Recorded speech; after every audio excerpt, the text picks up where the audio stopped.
Hey everybody, I'll just talk while Rob is getting things set up technically. Thanks everybody for stopping in on Zoom tonight. So basically, over the last couple of weeks, me and Rob have been doing a lot of internet research on seeing how we can get tournaments going.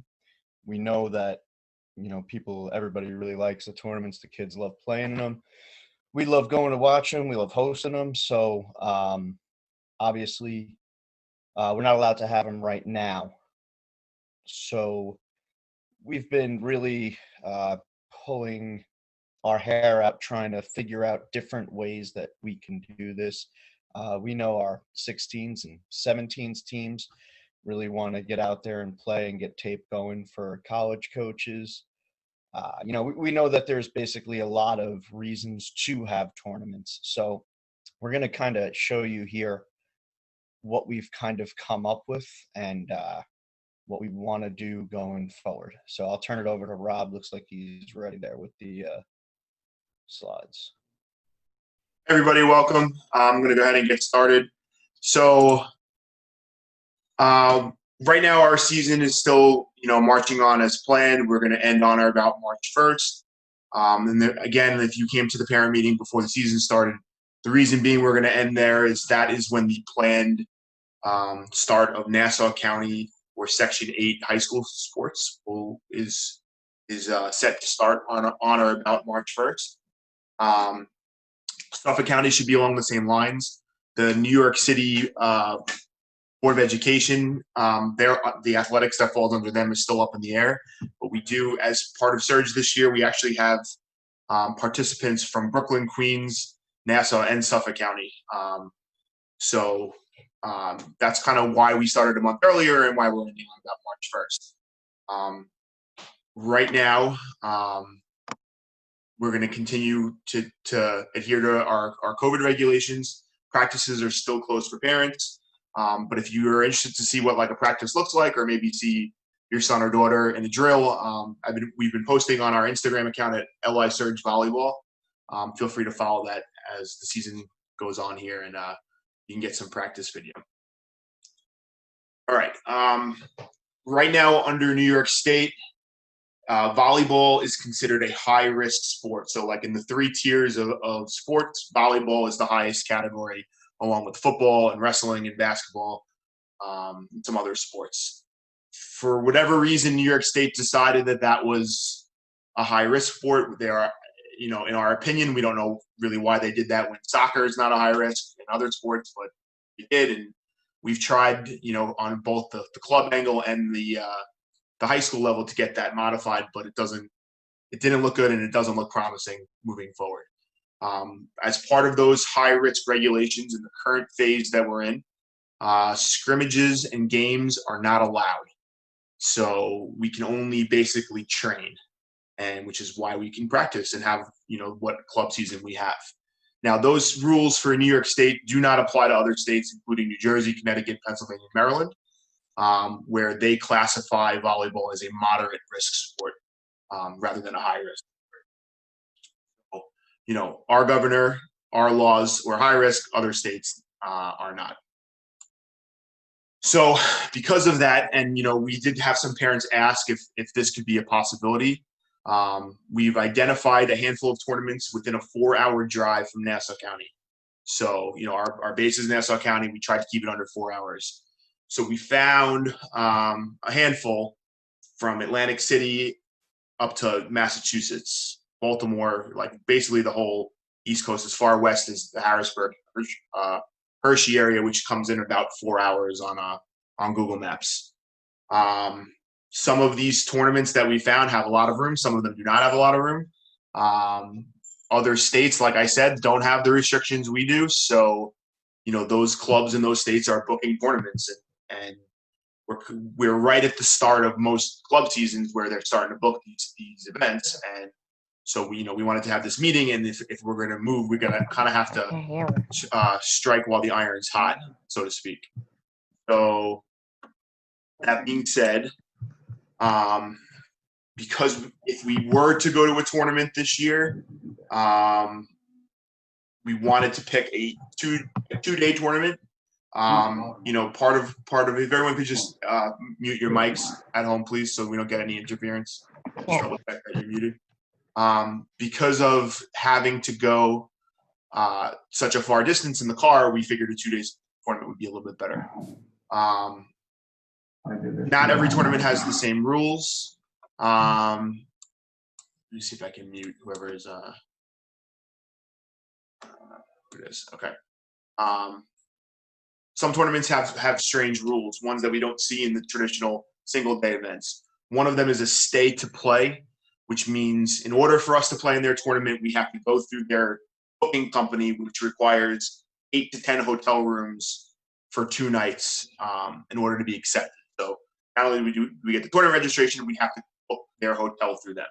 So like those of you who tried to do the Atlantic City thing we did last year, this was the same thing. We needed to guarantee so many hotel rooms before they would accept us. So some tournaments are under that category. Some tournaments are not, and they let you book wherever.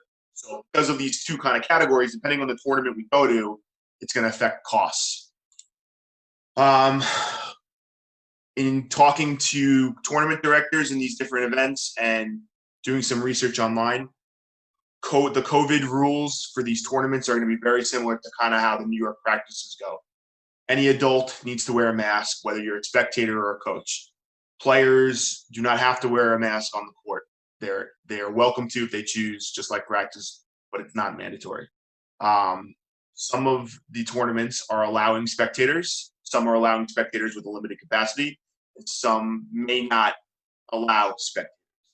So that's a weird situation to be as a parent when you're driving 4 hours to not necessarily be able to watch your son or daughter play in the tournament. That's an uncomfortable situation, but if that's their rule, that's going to be their rule. And I'm sure everybody understands the year that we're in. That might be what we're at. Some tournaments have a virtual setup where they live stream the courts. I know that's not the same, but some of that at least is better than nothing.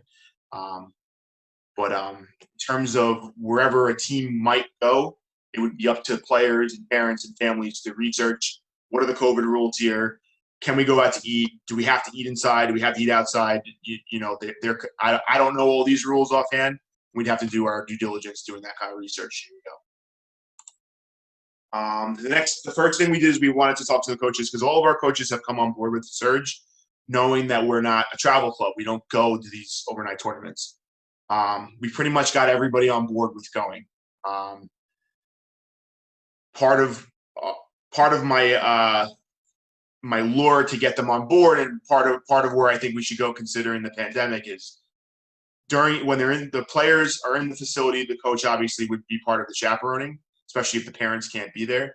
Outside of the event venue, so outside of the tournament play, they're not going to be required to chaperone players. So I can't have our one coach with 12 players, in Atlantic City or in Harrisburg, Pennsylvania.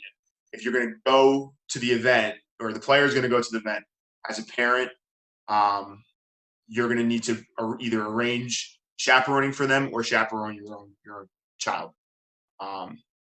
It would be two days, maybe longer with overnight stays. If you couldn't make it as a parent, you'd have to. We could probably arrange something on the team if somebody was open to bringing a player in the car with them. With COVID going on, I don't know how comfortable everybody is with those kind of situations. That would be something we could work out, but you would be in charge of chaperoning your players. I know some clubs have, rules where, they have parent chaperones, they have, helpers that are there. We're not going to put anybody with other, people that are not their family unnecessarily. So that's going to be part of this. It should you choose to go. The next thing is we wouldn't enter a tournament with less than 9 participants from it. So teams are, have anywhere from 9 to 12 players this season. If we go with less than 9, or we sign up with less than 9, one person gets hurt, one person gets sick, and then suddenly we don't have any subs left on the bench if somebody needs a break. And that's, you may look, oh, that's a lot of playing time, but there's so many unknowns that happen on a normal year with a tournament. If we don't have 9 participants from a team, to me, it's not worth signing up for a tournament 4 hours away, 2 days, and not know if everyone is going to be healthy enough to make it. So we would want at least 9 out of the teams to sign up. Last point there. So because of that, the costs are going to vary. So if 9 players from a team go, it would be like, one price. If all 12 girls on the team were to go, obviously it would be a little bit. So, it's hard for us to give a price offhand. It depends on the tournament, depends on the location, depends on if it's stay to play, and also depends on how many players from each team are going to go. There's another kind of factor here that we have to take into consideration. Right now, New York State law is this. This is taken directly from their website, and that's the source. I just Googled it. You can do the same for travelers who are out of state more than 24 hours. You have to have a test, meaning a COVID test, within 3 days of departure prior to arrival in New York. So according to them, you need to get a COVID test in Pennsylvania if that's where you end up. And then once you get back to New York, you have to quarantine for 3 days. And on day 4 of the quarantine, the traveler must obtain another COVID test. Both tests come back negative. The traveler may exit quarantine early upon receipt of the second negative diagnostic test. That's their law. That's not my law. That's what they're saying you have to do if you leave New York State. And that's for anywhere. They had a list of states for a while, and now this is where they're at. On November 11th, this is the law. So if you go to, New Jersey for the weekend, you come back, technically you have to be in quarantine unless you have 2 negative. So, I don't know what the enforcement is for that. I know that some, I just as a teacher, I know of situations where a teacher has left the state and then there was a COVID situation and then they asked, where did you go? And they said, oh, I went to, blah, blah, blah for the weekend. And then they lost, they weren't able to use sick time. They basically broke the rules of the travel that they weren't supposed to do. So, it's people, you got to think about people's jobs, the coaches' jobs, your jobs, the kids going to school, all those things that go into like the situation is it varies from person to person and place to place. So you got to keep that in mind if we're going to be traveling. The next part about this is if we choose to go, the cost of the tournament is non-refundable. So whatever that $200 to $300 range is, that's it. If the tournament doesn't happen for whatever reason, and you can think of a million scenarios where that might happen, we're not going to be able to refund you. So last year when COVID first hit, we were out, I think 46 tournaments we were out the cost of. And, we did our best to refund people. Nobody knew that was coming, obviously. We didn't know, you didn't know. And if we're going to do this now on November 11th, 8 months into a pandemic, you got to know that if it doesn't happen, the tournament, and that could be for a million different reasons, tournament maybe get canceled. It could get bad in Maryland or get bad in Pennsylvania. New York might forbid travel. It could go back to full shutdowns. 4 people on the team could get mono, and then suddenly now we don't have a team last minute. People technically can have a change of heart, right? This is not force anybody to go. All of those reasons, we would not be able to refund it because we wouldn't be getting the money back to do it. So if we're going to go into this, you got to go in knowing that these are the risks that we have to take. And then my last slide is, now that you know all of the nitty gritty and all the bad stuff, if you're still in the camp that, yeah, I want to see my kid play, my kid wants to play, I get and I understand the desire for that. What we're going to do is we're going to send out a Google form tonight to the account email that's going to, basic information, your player name, the team. So you got to know which team they're on, their coach, select it from the drop-down menu, and then say, yes, we are willing to play. We're willing to do this. Or I would like everybody to answer no.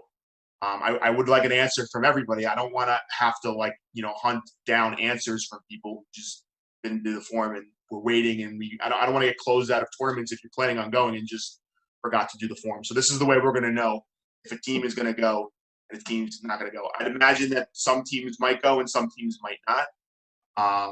But these are kind of where Chris and I have decided that this is what would need to happen in order for us to go. You have to know all the ins and outs. You have to know all of the risks, and you have to understand that it's going to be non-refundable if we go. All right. So, Chris, anything I missed along those lines? No, Rob, I've been fielding some of the questions in the chat while you were talking. So You're breaking up. I guess I'm in sorry addition to to this, I'd interrupt. say that You're this you're breaking up is. pretty badly. Hey, Chris, yeah, you're getting a little choppy. Yeah, sorry, I won't talk. I'll just type into the chat. Okay. So at this point, if you'd like to chime in and unmute yourself to ask the question, it's fine.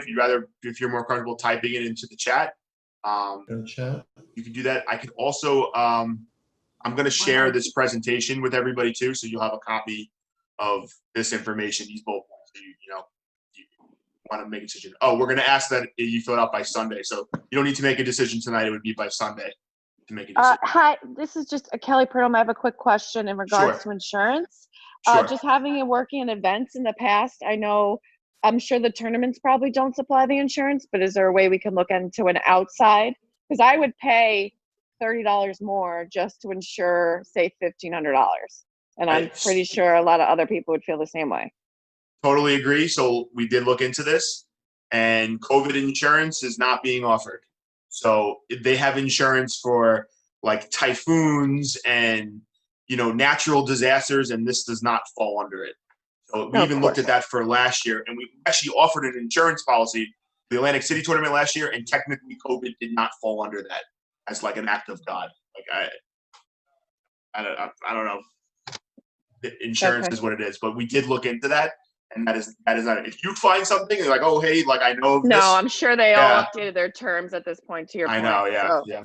Okay. So, but we would be open to it if, we're not going to tell you no. If I don't know if your personal insurance has something for this.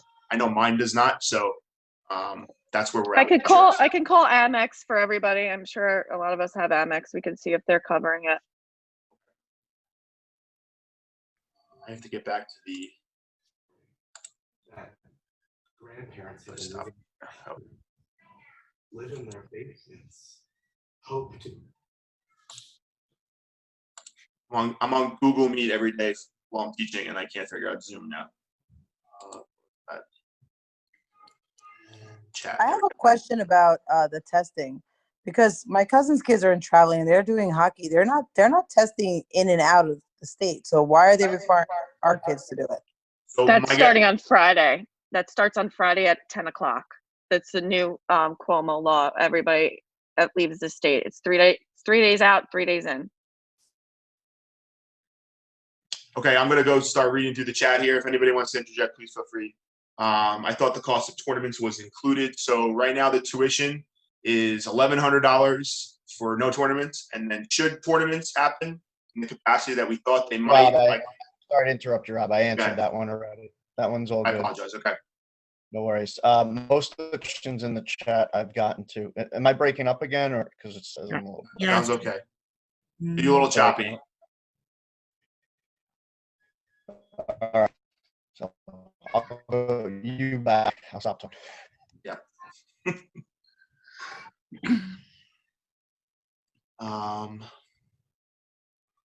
So the max for tournaments was $400. That would be local for local tournaments. That's what would cover the cost for that, $400. So this is a new animal altogether. So it's an overnight. The cost of the hotel room may or may not be included in it. It all depends. And before we book it, you would know that information. So I would say this is what the hotel costs. This is where your money's going for. I don't know if we could get 2 tournaments in for $400, book 2 overnights. I don't think it would be doable to get 4 days of playing. That's kind of where we are right now. I don't believe this testing applies to the areas you're talking about. I think Connecticut, Pennsylvania, Massachusetts are not a part of that new law. No, that's just if you're a New York resident and returning. There was just news this week that New Jersey is not allowing tournaments with out-of-state participants, only inside of the state participants. So the Atlantic City was another option, and that I don't. As of right now, that's not something I would book because they said they're not allowing out-of-state participants. I don't know what their plan is or if that's going to change, but that's what they said. The other thing is there are tournaments out of so we are a member of GIVA, which is USAV. There are there's another volleyball umbrella called AAU, which runs tournaments, which we could be a part of. But that it would be like another, how we do our GIVA membership to be a part of Surge, there would be another membership associated with that. So that would be like another $30 per player. We could, if a team is going to do it, we can handle the registrations for you. We have your information, but that would go into the cost as well because we'd have to join AAU in order to participate in their tournament. How many tournaments are we talking about for the season? So on a normal year, that would include 4 tournaments. This year, this would be it. This would be the one tournament for the year.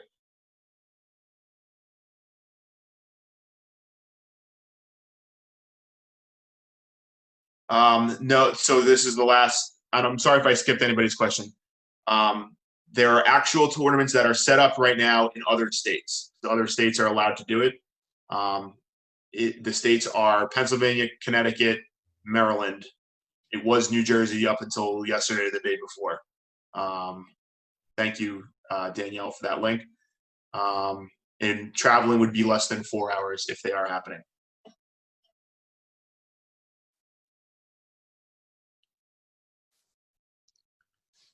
Do you have possible dates, Rob? What you're looking at as far as you want us to tell you in the next couple of days, but what month are we looking at? We're looking at February for the most part. There are a couple in January. It's between January 2nd and February 27th, 28th. So if there's a weekend you can't do, there's in the form, just write on the form that you wouldn't be able to do that weekend.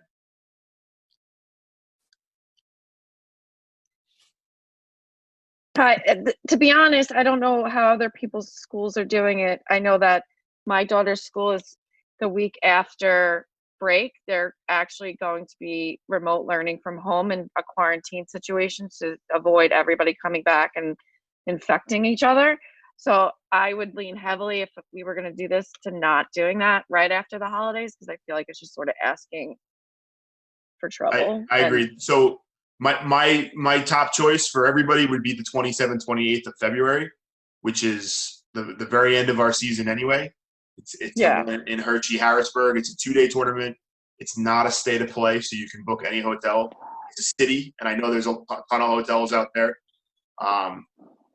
That would be my choice. It would be all depending on it. I couldn't promise that one. It would be on. It's also very cheap to stay in Harrisburg, just from past experience. Why is the cost non-refundable? Because they're cruel. They're cruel to this scenario. They were cruel last spring when we went down the first time, and now basically in their fine print is we're not going to refund. So we know that ahead of time. They're just it's been a nightmare to say the least to try to wrestle tournament registration fees from all of the different places that we go. It's just something we never saw coming. This week, we know obviously Corona's a thing, and we're going to make this decision knowing that if it ends up being refundable, obviously we would pass that back on to everybody. One thing I think that you guys know and what we stand by is that we're not looking to make a buck on milking people out of dollars here. If we want the kids to play, we want them to learn the game and to have fun, and that's where this is coming from. This has been a talk between Chris and I for weeks. We have a good relationship where I think, if I think something should happen, he, brings me back down. I've been pushing for this.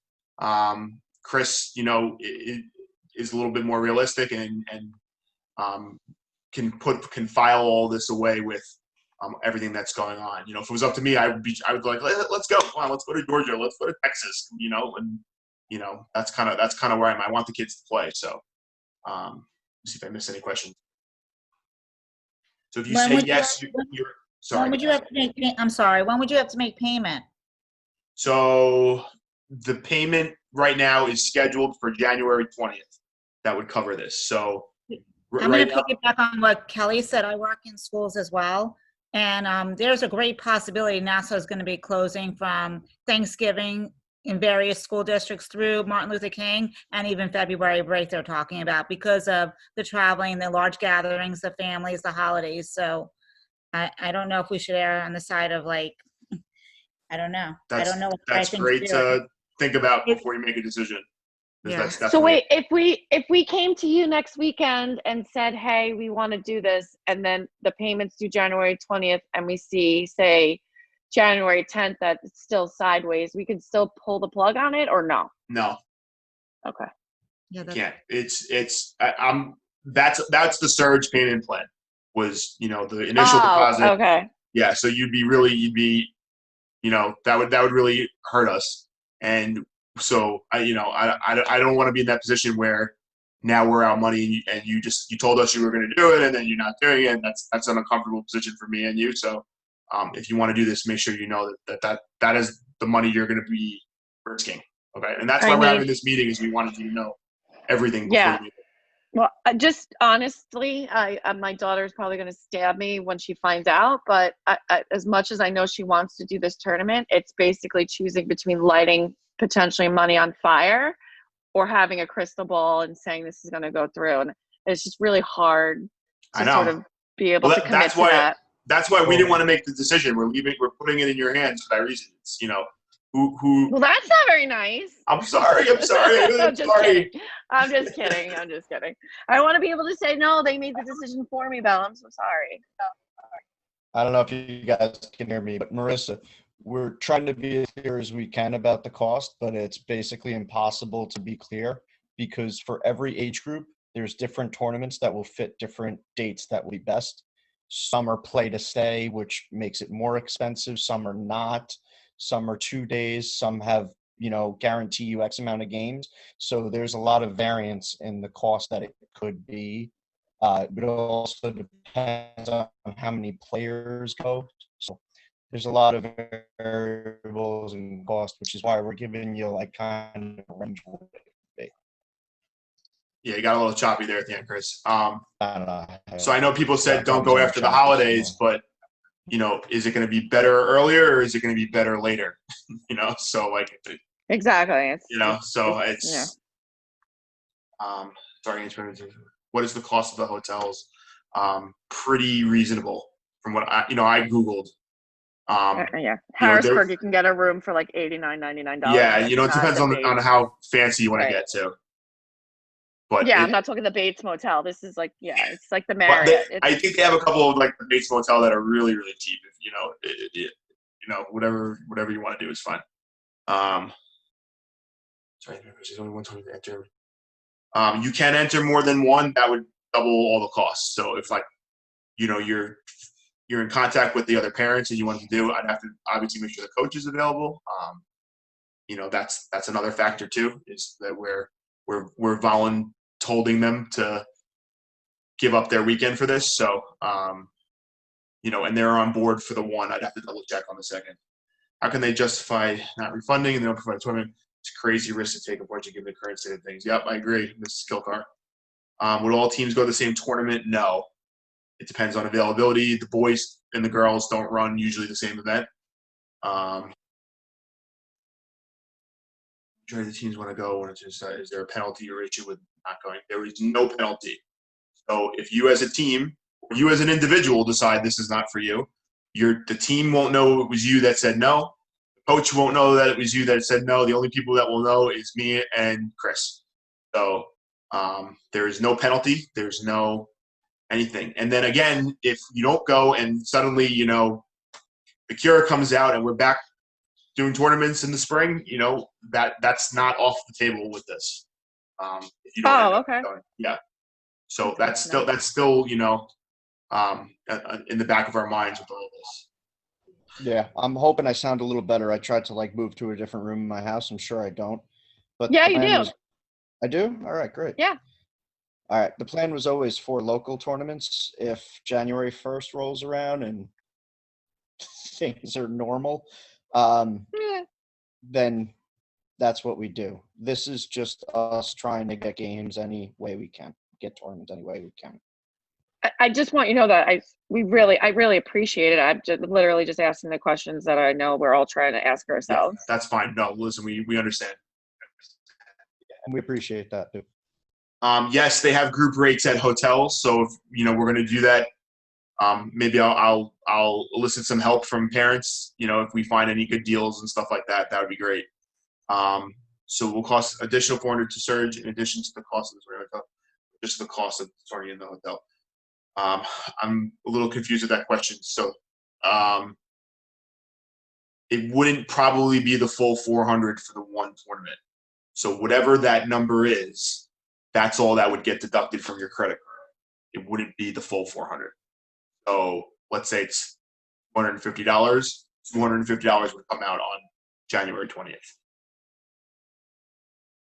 I got a private question asking if LIU shuts down again, is the Pratt Center going to allow practices to continue? Can you reinforce mask compliance when leaving the building on and off court? So if any of your players have said anything about that, I am screaming between practices, masks on, masks on, masks on, because they're kids and they forget or they're not thinking about it. I am constantly thinking about it. The Pratt Center is closed to students. The only exception is if there's a student worker who is masked and working the desk to check in. We had, somebody was jogging, a student was jogging the track at the top that wasn't supposed to be there. We called, our contact who called public safety, and they were gone within, a minute and a half. So as far as I know, and, I'm in contact every day with LIU, even if they go to a virtual learning environment, which they already have, that is not going to affect our program because we are an outside company renting, and we are not mixing with the student population. So that's what happened in the first 2 weeks of practice. First 2 weeks of practice, you probably noticed how empty LIU was. They were virtual for those 2 weeks. What are the January dates again? It varies, May. It's going to be any weekend in January and February. There's a couple that were like the first week or so in March, but pretty much if you have a conflict any weekend for the first 2.5 months of the year, just write it on the form. The choice is same as for everybody: Harrisburg, Baltimore, Mohegan Sun, one in Boston. I'm leaving off the Atlantic City choices because I don't see how that could be a possibility with them closing down to outside of the state. So everywhere would be within 4 hours. Yes, we can, James, if the Harrisburg PA tournament is in a state of play, totally could do that. I would love to negotiate, I would have to get in somewhere because it is a destination still. I don't know. I guess Hershey's not open, but there will be other teams from around participating in the tournament. So the yes or no deadline, Renee, is this Sunday at 8 p.m. I'm going to ask that everybody writes the form, and I'll probably send you a couple of annoying reminders to make sure that you filled it out. All right, I'll take Renee's. Rob, what's the? Oh, I'm sorry, not Renee's. It looks like Ellen. Why can we have practice and not host a tournament? It's a great question. I guess they feel that there's less mixing of teams if for some reason we host a tournament. We host a tournament. It's like bringing a lot of people to an event. That's their idea behind it. But I mean, whether I agree with that or disagree with that, it's a good point because that's the rule given by Cuomo. And there's a very specific phrase about competitive play in the statute. So we're just, then somebody asks, well, what about scrimmages? It's what if they're in the practice session together anyway? Like, we don't want to, do anything that's going to leave us open for, criticism by the state, by the Board of Health. We're not going to cross that bridge unless we are absolutely sure we can. So that's kind of where we're at with it. Is there going to be a mask mandate on the courts? There might be. There might be a mask mandate on the court in another state. In New York, that is not a mandate. So that's something, to think of. So what the colleges are doing is they're doing the gaiters around their neck. So while they're playing, it's off. But as soon as they're in a huddle or timeout, the mask is on. That might be a rule. and like I said, there might be a rule that there are no spectators. You might have to watch it on live stream or not watch it at all, which is like that's something we're not going to know until even if whatever the rule is now, it could change by the time we get there.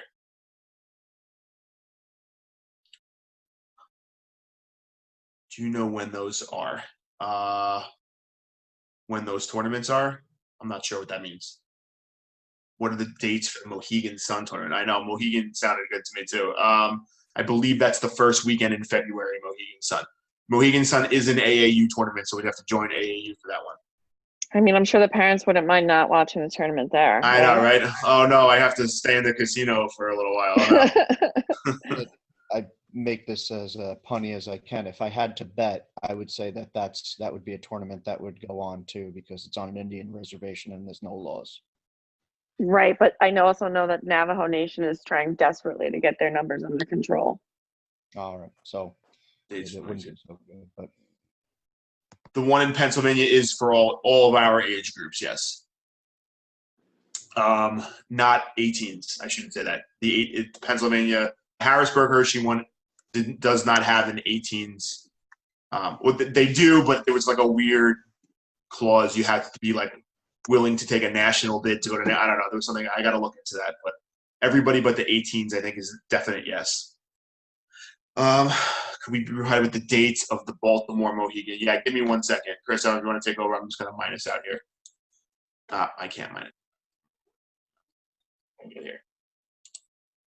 Yeah, I'm just filling up questions, but Rob, maybe we could throw all the dates on that Google form with the age groups so that people can just see that. Yep, I can do that. Yep.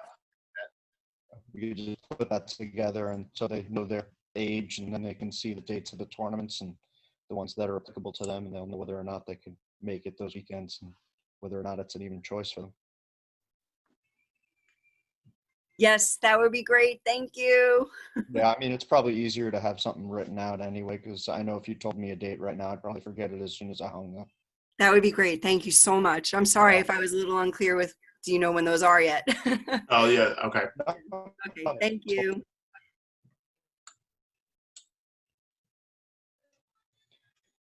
All right. Do you guys have anything else for us? I mean, we'll put out all the dates on the forms. Yeah, I'll put the dates on the Google form because I have a spreadsheet for it, and it's like in hieroglyphics right now. It's definitely not ready for. You're going to have more questions, wondering what my shorthand means. I will put on the Google form. Okay, thank you so much. You're welcome. We'll be here if anybody wants to stay after for a private question. Otherwise, you can have a good night. Thank you for coming. Excellent. Thank you. Thank you. Thank you. Bye. Thank you. Bye. Bye, everybody. Oh, wait. You did say, though, that you're going to put the form on the form. You're going to put which age group is for which tournament, correct? Yeah. Okay. The tournament, the date, and the age group will all be listed. Okay, great. Thank you. Have a great night, guys. You too. Thank you. Bye-bye. Thank you. Good night. Good night. Good night. Hi, this is Mia's mom. I'm just not understanding because I've never done this before. Is the $400 for surge, or is the $400 for the tournaments? Then there's more cost for tournaments afterwards. I got it, Rob. So yeah, you got it. Okay. Yeah, what you're right now, what you're responsible to pay for all the practices and everything, $1,100. Then what you're getting choppy happens is we have tournaments. All right, you go. So yeah, so the surge tuition, let's say it's a normal year, is $1,500. That includes everything soup to nuts. So that would include, the training, the professional coaching. I'm sorry, that's what we paid already, right? So that would be a normal year, would be let's say $1,500. This year, what we did is we didn't charge the $1,500. We're charging $1,100 because we're not sure if we're going to have tournaments. So at the beginning of the year, we told everybody, should tournaments happen, like they always do, the additional $400 would apply. But if we don't have the tournaments, we're not going to make you pay for something you're not getting. So where we stand right now is that it doesn't look good for tournaments in New York State. So our only option, if we want to play, is to go to these faraway places. We'd like to do that. It's not going to be $400. It's going to be, we estimate between $200 and $300.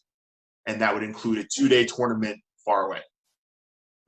Oh, okay. I That makes understand sense? that. I was thinking I had to pay the 400 plus another 300 plus whatever. No. So that would be it. And the only thing after that you might be out would be the hotel cost wherever we stay. Okay, and then even that, if you let me know the area, we have a Hilton membership. Maybe they'll give me a deal. Okay. So because we have what is that, like the timeshares and all that, so maybe we can figure out something to make it cheaper for families. That'd be great. That'd be awesome. So just let me know. But the dates then would be per age group. I just have to figure out what her area is then. Yeah. Okay, and that's going to be on the sheet that you send. Yes. Okay.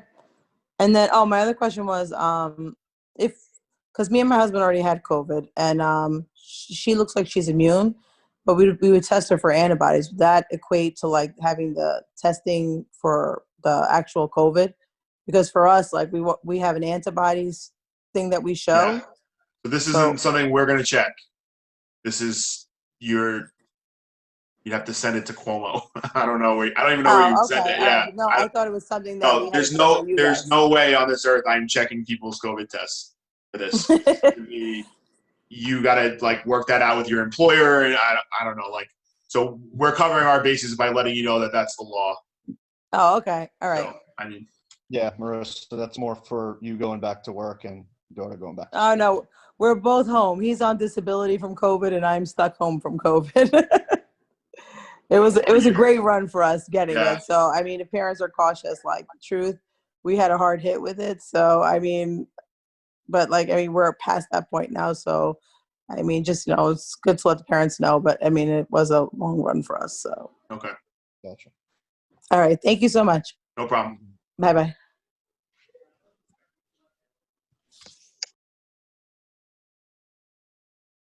So a lot of people still, I don't know if you're hanging out to listen or if you have a question, but we're here if you need us. Chris, you can X out, man. I can.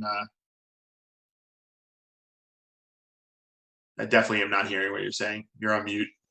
I don't think anybody has any more questions. I think a couple of people just left it on, kind of like the kids do at school. Okay. Okay. All right, guys, we're going to sign off. Have a great night. Good night. I have a question. Oh, got one. Go. I just figured out how to work this. Okay, so I guess I'm sorry, I'm a little confused about if the whole team doesn't want to go. I'm sure you said it at the beginning, but I came in late. Then if do some kids go? Like, can you just explain that aspect? We would need 9 players from the team to go. Okay, great. Yeah, otherwise we're not gonna risk there not being enough players to field the team, and then we're out the money by our own error. So 9 players would be the minimum. Okay. All right. Thank you so much. No problem. Okay. Bye. Just another quick question. You wouldn't mix and match from other teams to get enough players to go, right? I think, Chris, did you answer that? Somebody asked that in the chat. Yeah, I mean, that's it's a tough question to answer because you don't want to mix and match too much with the ability levels. So okay. I don't know if I can give you a straight yes or no on that.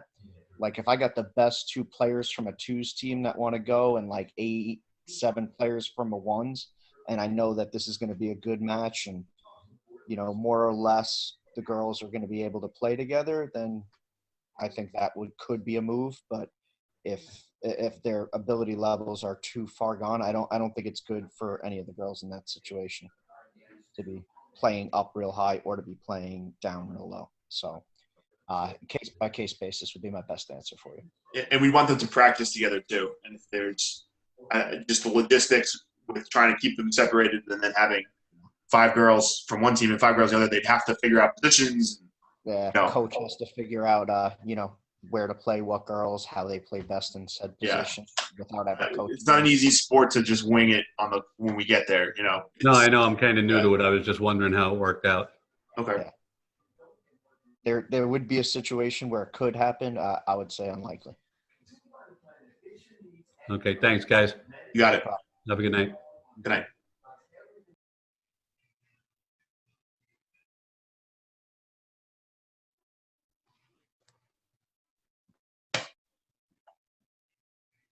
Good to go? All right.